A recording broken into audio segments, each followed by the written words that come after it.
Election code election program declare చేయడం జరిగింది. ఈ ప్రోగ్రామ్ డిక్లేర్ డేట్ నుంచి మనకు ఒక డిఫరెంట్ మోడ్లో అడ్మినిస్ట్రేషన్ పోలీస్ అందరు కలిసి పనిచేయాలి. కొన్ని చేంజెస్ ఉంటుంది సిస్టంలో. ఈ సిస్టంలో మెయిన్గా మనకు క్యాష్, తర్వాత వాల్యుబుల్స్ అంటే జ్యువెలరీస్, మినరల్స్ ఇవన్నీ ట్రాన్స్పోర్టేషన్ మీద రెస్ట్రిక్షన్స్ ఉంది. మీ అందరి బెనిఫిట్ గురించి నేను రిపీట్ చేస్తున్నాము. 50,000 తక్కువ క్యాష్ ఉంటే ఏమి ఇబ్బంది ఉండదు, మనము ఫ్రీగా అలౌ చేస్తాము. 50,000 నుంచి 10 లక్షల వరకు క్యాష్ ఉంటే, వాల్యుబుల్స్ అంటే జ్యువెలరీస్ వేరే విషయం ఉంటే తప్పకుండా మనము సీజ్ చేయాలి. మీరు సీజ్ చేసిన విషయం డిస్ట్రిక్ట్ గ్రీవాన్స్ రిడ్రెసల్ కమిటీ దగ్గర వచ్చి మీ కాగితం చూపిస్తే వాళ్ళు మీకు రిలీజ్ చేస్తారు.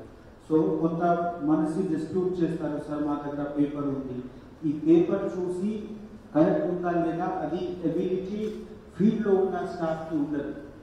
సో దయచేసి మీరు ఇది క్యారీ చేసిన మీకు ఒకవేళ ఆపినా దయచేసి మీరు డిపాజిట్ సర్టిఫికేట్ కలెక్ట్ చేయండి. మేము మీకు డిపాజిట్ సర్టిఫికేట్ ఇస్తాము, మీకు చెప్తాము ఏ డిస్ట్రిక్ట్లో మీ వాల్యూ డిపాజిట్ చేయడం జరిగింది, క్యాష్ లేకపోతే జ్యువెలరీ. మీరు గ్రీవాన్స్ రిడ్రెసల్ కమిటీ దగ్గర వచ్చి మీ పేపర్ చూపిస్తే తప్పకుండా మీకు రిలీజ్ అవుతుంది.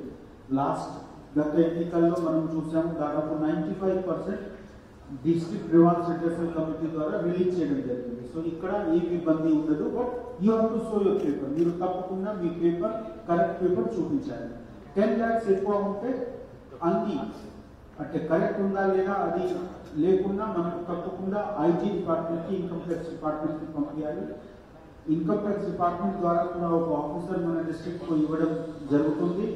వాళ్ళ దగ్గర ఈ మ్యాటర్ పోతుంది, వాళ్ళు మీ పేపర్స్ చూసి రిలీజ్ చేస్తారు. అది డిస్ట్రిక్ట్ అడ్మినిస్ట్రేషన్ పరిధిలో ఉండదు. 10 lakhs ఎక్కువ ఉంటుంది. సో దయచేసి ఈ అవగాహన అందరికీ క్రియేట్ చేయండి. వాళ్ళు సరిగా పేపర్ క్యారీ చేయాలి. ఎంతవరకు పాసిబుల్ ఉంటే తక్కువ వాల్యూ అంటే 50,000 తక్కువ ఉంటే ఏ ఇబ్బంది ఉండదు. కానీ ఒక రైటర్ ఉంది, చిన్న వాల్యూ కూడా పొలిటికల్ మెటీరియల్తో సహా దొరికినా తప్పకుండా ఈ పొలిటికల్ ప్రాసెస్కి ఇన్ఫ్లుయెన్స్ చేసుకోవడానికి ఈ డబ్బు వాడుకోవచ్చు. అట్లా అనుమానం ఉంటే తక్కువ వాల్యూ కూడా సీజ్ చేస్తాము. బట్ మనకు ఈ అనుమానం సాక్ష్యం పరంగా ఉండాలి, అది మనము ఇన్ష్యూర్ చేస్తాము.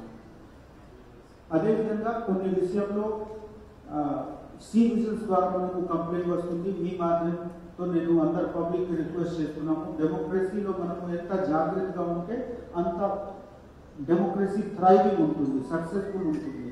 అందరికీ మా రిక్వెస్ట్ ఉంది, దయచేసి మీ కంప్లైంట్ మీరు రేజ్ చేయండి. మేము సాక్ష్యం పరంగా అనలైజ్ చేసి తప్పకుండా నిజం నిజాయితీగా అది ఒకవేళ కరెక్ట్ ఉంటే కేసు బుక్ చేస్తాము, లేకపోతే మీకు ఇంటిమేట్ చేస్తాము మీ ఇచ్చిన ఇన్ఫర్మేషన్ ఈ ఎంసీసీ వైలేషన్ పరిధిలో లేదు. సో మీ అందరూ వాడుకోండి.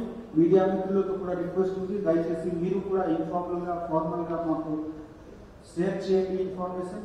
ఇక్కడ ఒక మీడియా మానిటరింగ్ టీం ఉంది, కానీ అదేవిధంగా మన ఆఫీస్లో కూడా మనము సోషల్ మీడియాలో ఏం జరుగుతూ ఉంది, ఎస్పెషలీ ఫేస్బుక్, ట్విట్టర్, యూట్యూబ్లో అది కూడా చేస్తున్నాము. ఎక్కడ కూడా శాంతి భద్రత పరిరక్షణలో ఇబ్బంది జరిగిన విషయం ఉంటే, కమ్యూనల్ ఉంటే, కాస్ట్ రూట్ ఉంటే, మీరు ఒక డిస్ప్యూట్ క్రియేట్ చేసే అంటే మ్యాటర్స్ ఉంటే తప్పకుండా మేము హార్డ్ సెక్షన్ చేస్తాము, డౌట్ లేదు.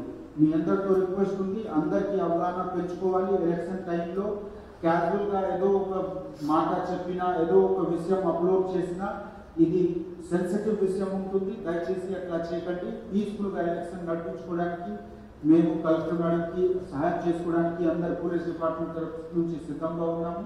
తప్పకుండా ఈ పీస్ఫుల్గా జరగాలి. ఈ ప్రాసెస్లో మీ అందరికీ సహాయ సహకారం మనకు అవసరం ఉంటుంది. మనం రెగ్యులర్గా టచ్లో ఉంటాము.